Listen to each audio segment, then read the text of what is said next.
Frères, quand vous vous réunissez, chacun apporte un cantique ou un enseignement ou une révélation ou une intervention en langue ou une interprétation.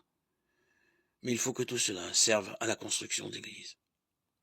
Si on parle en langue, qu'il y en ait 2 à chaque réunion ou 3 au plus, et chacun son tour, et qu'il y en ait un pour interpréter.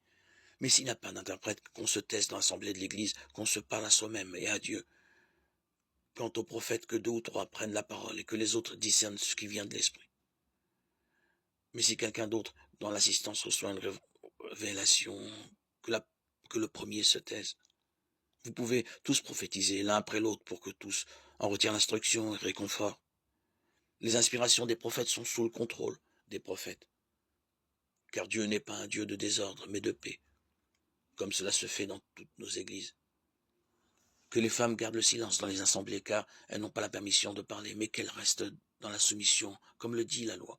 Et si elles veulent se faire instruire, qu'elles interrogent leur mari à la maison, car pour une femme, c'est une honte de parler dans l'assemblée.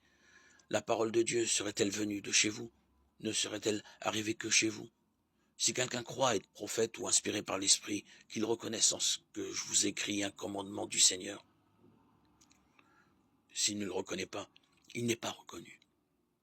Ainsi, mes frères, recherchez le don de prophétie.